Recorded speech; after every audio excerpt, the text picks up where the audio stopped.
This is Cocoron, a little-known Famicom game which bears the legacy of one of the greatest video game franchises of all time.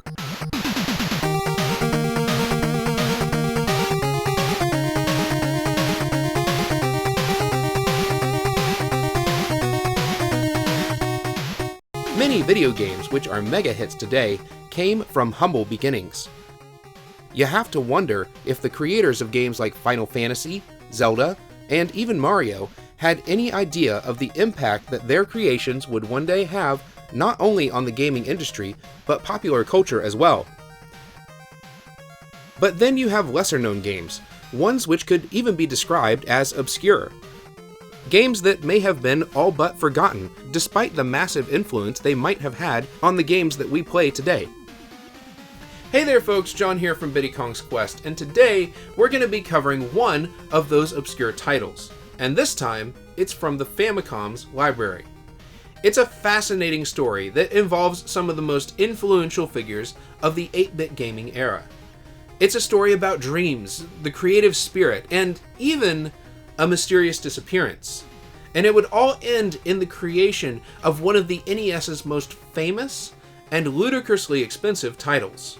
And it all starts with this unassuming little cartridge. This is the story of Cocoron.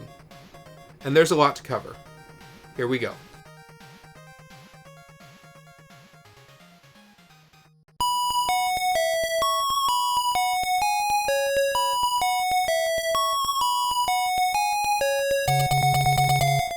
Released for the Famicom in 1991, Cocoron is a Japanese title that, unfortunately, never made the trip west.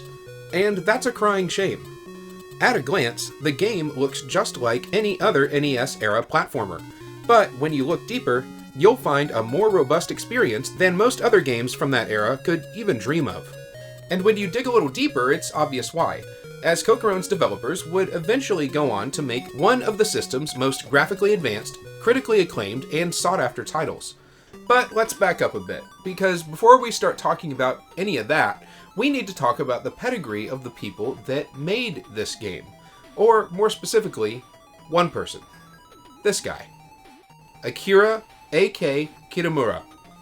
If you're unfamiliar with the name, it wouldn't surprise me. Mr. Kitamura gets left out a lot when it comes to video game history videos, but I can almost guarantee that you're familiar with his work. Check it out.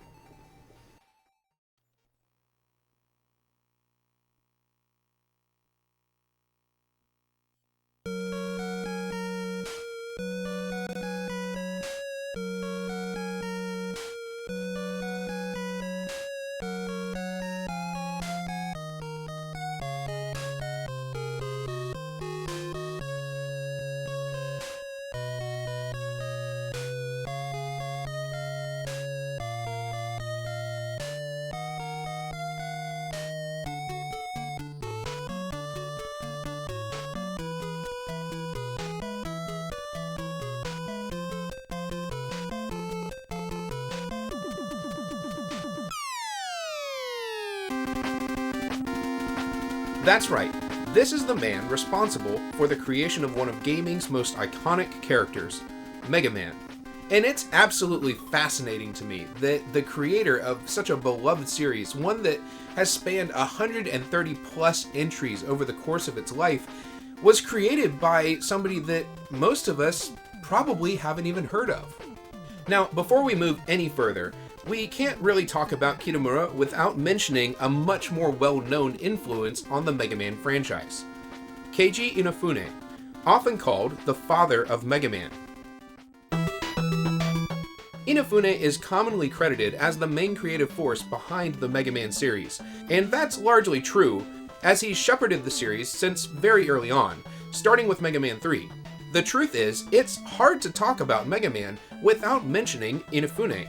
But that's a story for another time, because before he was given the reins, it was Kitamura who invented the character and directed the first 2 games in the series.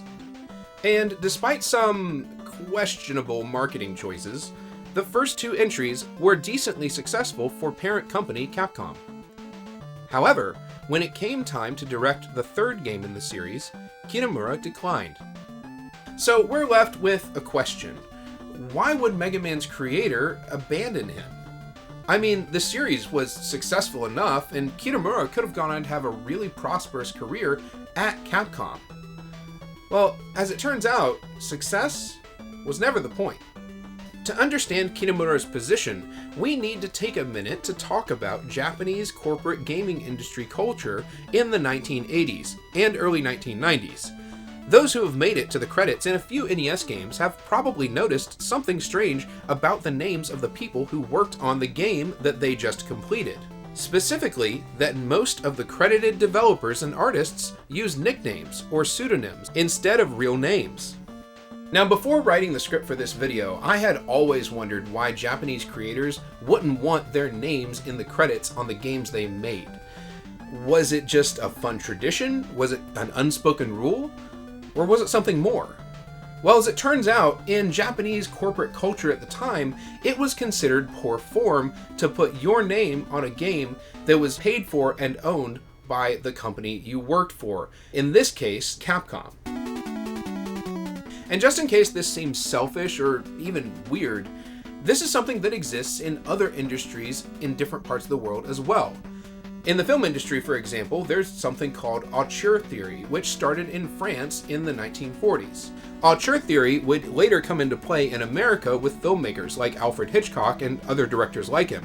Creators whose visual choices were so specific that they viewed themselves as the sole authors of the work, despite having tens or even hundreds of people involved in the project and contributing their individual creative talents. Getting back into the gaming space, this can even be seen today with companies like Nintendo, who is well known for protecting their IP and even specific usage guidelines that their partners must follow when using their characters in something like Paper Mario or Mario and Rabbids. In Japanese gaming culture, the company is who owns the character, not the people actually doing the creative work, regardless of who created that character in the first place. So the point I'm trying to make here is that in Japanese gaming culture, it's the company that owns the character, regardless of who actually put in the creative work to make it happen in the first place. In the case of Megaman, the game, and by extension the character, belonged to Capcom, and those who worked on it, including Akira Kitamura, the actual creator of Megaman, were not allowed to use their real names because, in the company's eyes anyway, it devalued Capcom's brand. This was not an Akira Kitamura game. This was a Capcom game, and they wanted players to know it. Needless to say, this kind of corporate attitude makes employees feel a little undervalued, and this was borne out in Kitamura's own career. As a creative, he felt like his work wasn't valued, and he wasn't alone. In fact, many in Capcom's ranks felt this way. So, after the success of Mega Man 2, Kitamura made the decision to leave Capcom, an established developer with an excellent pedigree, to start his own company. But when he did so, he would have to leave his creation behind, choosing to place the Blue Bomber's fate in someone else's hands. Keiji Inafune. Mr. Inafune would go on to take Mega Man to new heights, well beyond the NES era, and would set the Blue Bomber on a path to success that would continue all the way up to 2010 with the release of Mega Man 10 on the PlayStation 3, Wii, and Xbox 360. Inafune would even attempt to reboot the Mega Man franchise without Capcom's involvement in 2016 with Mighty No. 9. But this is a deep rabbit hole, and we're going to have to save it for another video because, as always, there's a lot to cover. Let's get back on track with Kitamura, who now had decided to leave Capcom to pursue his own vision of what game development should look like. But he wasn't about to do it alone. On his way out, he took some of Capcom's best talent with him, such as Takashi Tateishi, who composed the music for both previous Mega Man games, and Kiyoshi Utada, a graphic designer who would go on to design sprites and animations, including ones like Metal Storm, one of the most visually impressive games in the NES's library. With his team in place, Kitamura was ready to pursue his dream, on his own terms. The fact is, Kitamura didn't want to develop games on his own.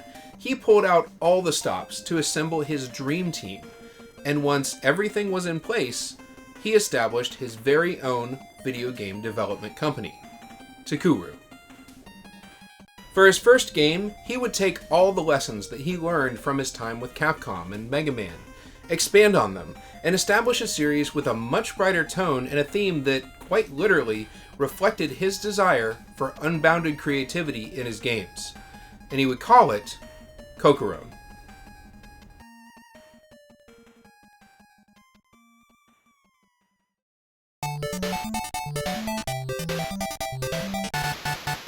In Cocoron, you play as a person who has become trapped in a dream. The game begins innocently enough as a seemingly benevolent creature known as Tapir pulls you into the dream and informs you that you must save the princess. All in all, this is relatively standard NES stuff. Anybody who's played Little Nemo will recognize some of the obvious similarities. And when you think about it, it makes a lot of sense that Kitamura would choose a story about dreams as a vehicle for his first game. In a dream, anything can happen. Since Kitamura felt like his creativity was repressed at Capcom, this would give him a good opportunity to flex his creative muscles in a world where literally anything can happen. From the moment you turn on the console, you can really tell that Kitamura was excited about letting his creativity shine. The colors pop off the screen, and the art design has a ton of personality, but it's not all just eye candy. Mechanically, the game pushes boundaries too. For example, Cocoron is one of the first, or maybe it's even the first, platforming game to offer a character creator. At the start of the game, you're given a set of 8 heads, 8 bodies, and 8 weapons that all have different effects and stats to create your perfect character. For instance, creating a character with a fireball for a head and a bird body who shoots throwing stars will move very fast, can fly, and do a lot of damage, but they will have very little health. Conversely, a character with the head of a Gundam and a superhero body who shoots umbrellas will be slower and weaker, but much harder to take down. Characters even have an individual stat screen, much like a JRPG, that shows health, power levels, and other stats related to that character. In essence, it's almost like a Megaman game where you can create your own robot master and then play as them. On a side note, the ill-fated Megaman universe would try to implement this feature decades later, but due to the game's cancellation, we never got to see how that would pan out. In this way, Kitamura was decades ahead of the curve when it came to game design, as, to my knowledge anyway, no one else on the console was implementing character creators in platformers. But he was just getting started, because progression in Cocoron is largely non-linear. Starting out, things seem very similar to a Mega Man game. Just as Mega Man players could choose which stage they wanted to tackle in any order, our newly created character will start in a central location and then choose their first destination. After that, level layouts will change dynamically, depending on the stage you just beat and where you're going next. You may go through a stage one way only to find that once you retrace your steps on a subsequent visit, that enemies have completely changed their behavior depending on where you've just come from. And that's not all. You might also find that layouts and hazards have changed depending on how you decide to plot your course around the first several stages, such as traveling through the inside of a mountain filled with penguin houses in one direction, to having that same mountain be filled with trains when approaching from a different direction. It really gives the player a sense that they're traveling through a living, breathing world that changes depending on the choices that the player makes, which is something that's practically unheard of in platformers from this era. This can result in entire sections of the game being skipped in any given playthrough, and you're gonna have to play multiple times if you want to see all the game has to offer. On a side note, the Mega Man series would eventually implement a limited version of this feature with Mega Man X, where stages change based on which robot masters have been defeated. But again, Kitamura was doing it years earlier and to a greater degree. But enough about Kitamura himself. Let's talk about his team. More specifically, let's talk about his composer, Takashi Tateishi. Known at the time for his legendary work on Mega Man 2's soundtrack, Tateishi left Capcom to join Kitamura's new company. Cocoron would be his first project post-Mega Man, and the soundtrack features some of the most complex and upbeat tracks in the entire Famicom library. According to Tateishi himself, he was proud of his work on Mega Man 2, But he was also eager to push himself beyond his previous accomplishments and experiment with a new sound for his next game. When I went to work on Cocoron, Kitamura-san asked for cuter sounding music. The type of music I couldn't really do in Megaman 2. Takashi Tateshi.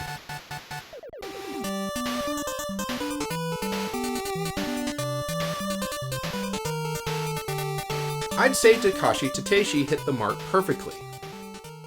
Under Kitamura's leadership, the team at Takuru was encouraged to try new things, embrace their own individual ideas, and receive due credit for their work. Something that was in stark contrast to other larger game development companies in that culture. They had this sense that at Capcom they wouldn't put names on anything. And rebounding from that was a really big thing. So that's why they put their names on the title screens. This was definitely due to a strong request by Kitamura and Yotsui.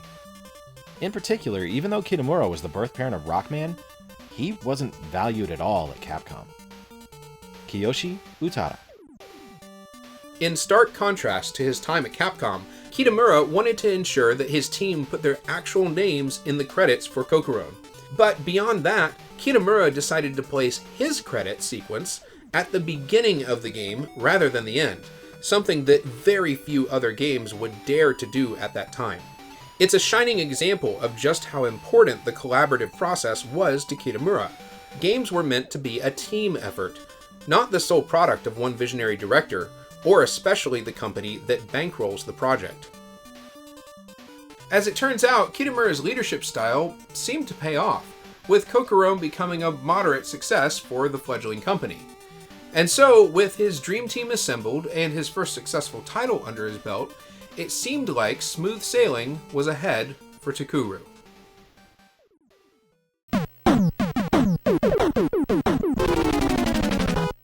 In the coming months and years, Kitamura's production studio would go on to release several more games. Unfortunately, most of those games were commercial failures, and more importantly, financial ones as well. Immediately following Cocoron, Takuru would release Nostalgia 1907, a text-based adventure game directed by Koichi Yotsui, who was previously known for creating the well-loved Strider series while at Capcom. Unfortunately, the game was a total flop, and its failure put the young studio in a tough spot financially. Takuru would push through, though, and surprisingly, they even released a sequel to Nostalgia 1907 called Presence, although I've been able to find relatively little information about that one online.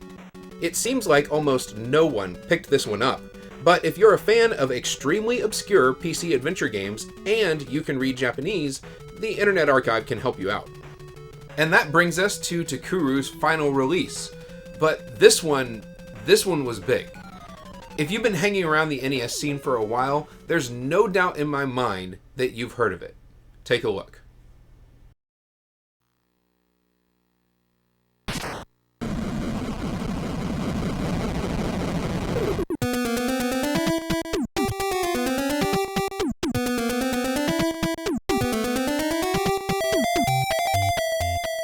That's right. In 1993, Kitamura and his team would create Little Samson, one of the most infamously rare and ludicrously expensive titles on any 8-bit console. Though the game would unfortunately become his swan song, he would go out with a bang. Taking all the lessons he'd learned from Megaman, Cocoron, and everything that followed, Kitamura created one of the most graphically impressive, technically excellent, and best-sounding games on the NES. Seriously, if you've never given this game a try, you absolutely owe it to yourself to check it out. You'd be hard-pressed to find a better platformer anywhere in the NES's library. Tragically, though, for Takuru, it was too little, too late. Despite fair review scores and a 6-page workup in Nintendo Power, the game failed to gain much traction with an audience who had, for better or worse, already moved on to the technically superior Super NES and other 16-bit consoles like the Sega Genesis. The game sold extremely poorly, receiving a very small print run, and as a result, this very excellent game commands a small fortune to purchase in 2023. Little Samson, for all of its high points, was once again a commercial failure, and it was too much for Akira Kitamura to bear. He had dreamed of a different kind of game company, one that cherished collaboration, valued its artists over profit, and fostered an environment where creativity could thrive. But the dream was over, and Takuru, once considered the heir apparent to the Megaman legacy, closed its doors in 1994. As for Cocoron, unfortunately, the series would never again see the light of day. And yes, I did say series. A sequel was planned for the PC Engine, but unfortunately would never come out. Unseen 64 has some excellent scans of promotional pre-release material for the game, and it seems like it was pretty far along when it was cancelled. Online rumors would suggest that an unfinished prototype still exists, but it's in the hands of a private collector from Japan. It's never been uploaded to the internet, and it's unlikely that it will ever see the light of day. Story-wise, it seems like it might have been a direct follow-up to the original, but we'll probably never know for sure, and that's an absolute shame. But more importantly, what happened to Kitamura himself? One thing we do know is that Kitamura was known to his associates as an extremely private person. After closing Takuru, he just completely disappeared. Even his closest associates were reluctant to discuss his whereabouts, and he completely vanished from the public eye. Even 2 decades later, when asked in an interview about Kitamura's whereabouts, Takashi Tateshi, who was once known as his closest collaborator, simply said, "Takuru went out of business, and I haven't seen him since." Did he retire, or was he even still alive? How could the creator of one of gaming's most loved icons just vanish? But that's exactly what happened. He completely disappeared, without a trace.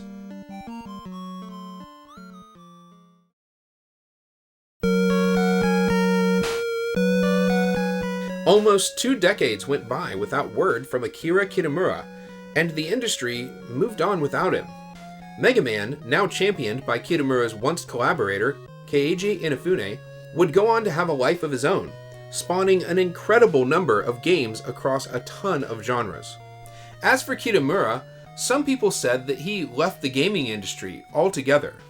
Other people said that he had passed away. But one thing was for certain. If Akira Kitamura was still alive, he did not want to be found. That is, until 2011. To everyone's surprise, Kitamura suddenly re-emerged when he agreed to an interview that was published in the 2011 Rockman Maniacs compilation.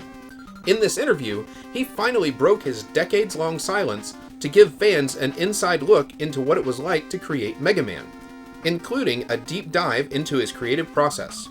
This interview is absolutely worth a read for anybody interested in a deep dive into the creation of the character. I'll leave a link in the description below if you're interested, and a lot of the research for this video actually came from that document. Now, it's also worth noting that in the years since Kitamura's disappearance from the gaming scene, his title as the father of Megaman has been thrown into doubt, with some people preferring to attribute that moniker to Keiji Inafune, who has shepherded the character throughout most of his career, even up until pretty recently. I'm not here to debate that point today, but whatever you believe, the most fascinating thing to me is that Kitamura probably wouldn't care who gets the credit in the first place. Since he resurfaced, Kitamura has repeatedly emphasized that even though he came up with the idea for Megaman, it was the programmers, artists, and even fans who made the character what he is today. I used to say to the staff that creating this game solely according to the image in my mind would be a mistake.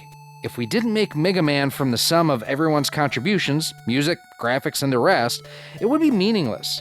That irresponsible notion that if only everyone thought just like me, I could make the perfect Mega Man, I think that's the most damaging thought for a creative endeavor. Akira Kitamura. You see, Kitamura is a special kind of creator, the kind that puts the creation itself above his own ideas or ego. This is in stark contrast to some retro-inspired projects like Bloodstained Ritual of the Night, or Keiji Inafune himself's infamous Mighty No. 9, where you'll find creators who created things based on an uncompromised version of their vision, as the sole author of the work, and it doesn't always turn out very well. Kitamura, on the other hand, valued the input of his teammates, sometimes even more highly than his own, and I believe that it's this attitude that enabled him to create some truly special works of art, regardless of commercial success. And from a purely creative standpoint, I would argue that his first independent work is also his greatest, the purest form of his attitude towards an exceedingly collaborative creative process. Now, I'm aware that this game is a Famicom exclusive. If you'd like to check it out yourself but can't read Japanese, there's actually an English translation patch over on romhacking.net. So there's really no excuse for missing out on one of the most creative and innovative games in the NES's library. Like many of my videos, this one started out as a simple review because I wanted to share one of my favorite underrated Famicom games with all of you. But it's become so much more. I never dreamed in researching this obscure little Famicom title that I would uncover the story of one of the most influential and creative forces of the entire 8-bit era. And it's been an absolute pleasure sharing that story with all of you. We'll be back again, but until next time, be sure to like, comment, subscribe, do all that YouTube stuff. Thank you so much for watching, and I'll see you all next time.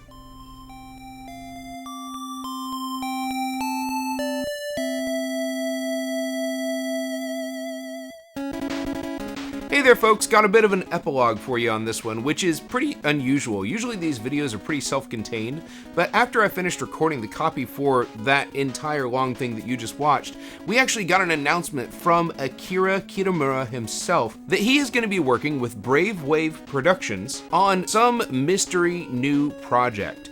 And if you want to find out more about that, you can go follow him over on Twitter. He's supposed to be posting updates about whatever this project is, or projects, whatever it ends up being, fairly regularly as he can. I think it's still pretty early stages of development, but the point is, it is super, super exciting to me that Akira Kitamura, the guy who created Megaman, who had never gotten any credit for it before, really is finally back and making games in some capacity. And Brave Wave Productions is a music label. They do a lot of video game related music stuff. It specifically says in the article on Time Extension that this is not a music related project, so I can only assume that this is related to game development. And in his announcement post where he talked about this, he specifically says, hey, I'm the game designer or the director, whatever it was that he said, of Megaman or Rockman 2, and he actually mentioned Cocoron by name, which made me super excited and it was super cool. The other thing is, he didn't mention Little Samson in his post, which I find interesting. So I'm kind of thinking, at least in my head, that this might be some kind of Little Samson reboot or remake or something like that, because maybe he didn't want to spill the beans that that's what he was working on, and I think that would just be so freaking cool if that ended up being the case. So that's my little addendum to the history video, because I got it done, I got it recorded, I got everything done, and this was, I guess, about 5 months ago that this happened, and it suddenly became not complete. The incomplete history of Akira Kitamura, and I just couldn't have that. So I wanted to do this epilogue. The second reason that I wanted to do this is because you'll probably notice that that video was recorded in a space that is not the space that I'm in now. Obviously, I am in my new office, in my new house. Those of you who may have just joined the channel may not realize that I moved about 1.5 years ago, and I recorded that video in my old house, and that one was a really special one to me. The one you just watched is a really special video to me because that was actually the last video that I recorded in my old game room, in my old house, where I kind of got the channel really started. I had done a couple of videos, repair videos and stuff like that before that, but where I really started making content, long form content, the kind of stuff that you guys come back for, and I'm super appreciative of that. That was in that house, and that was in that game room. So that game room had a lot of memories attached to it, a lot of videos that we had done there, and it was the last video that I recorded in that game room, and it was almost a year and a half ago, I guess, that I recorded that video.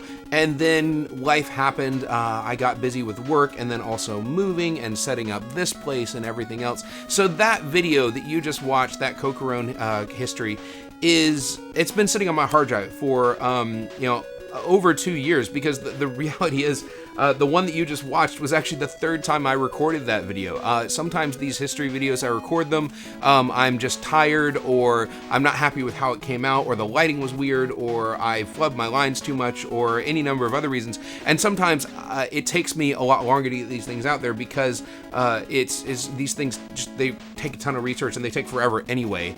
And then life gets in the way, and it's one of those things where I just have to, kind of keep working at it, keep chipping away until it works. And I gotta say, I am really, really proud of this one. I think this one is probably one of my stronger videos, if not my strongest history video. And I learned a ton of stuff on this one that I'm gonna be incorporating into future ones, stuff that'll help me go faster. I've already got 2 more in the works, which should be a lot of fun. Those won't be the next videos that I do, but hopefully they'll be much sooner than, going a year and a half in between. We'll be doing some unboxings and some reviews and some other stuff, fun stuff that I got planned. But yeah, I mean, that was a special video for me, and I just wanted to say, hey, yeah, that's why that was in a different game room. That's why it had a completely different look than what I'm doing right now. And I just wanted to thank you guys again for watching. I know I said that at the end of the video, but I always want to emphasize that I am just so appreciative that you guys keep coming back. We'll be back again, like I said at the end of the last video. We will be back again, hopefully next week. I should have something else, maybe something a little bit less produced, but should still be fun, posted. And we're gonna get this thing going again and keep getting that content out there. Thank you so much to anybody that watched my Siege review video, or Siege trip to Siege Southeast Game Exchange video. That one actually, I've gotten more viewership on that one than I thought I would, because a lot of times convention videos, they don't do super well, but that one actually has done really well, so that was really, really good. I was really happy about that, and I appreciate everybody watching. But I'll stop rambling. Thank you guys so much for watching. Thank you just for sticking with me, and thank you for sharing that last special video from my old game room with me. We'll see you next time, and we'll have something really cool then. See you later.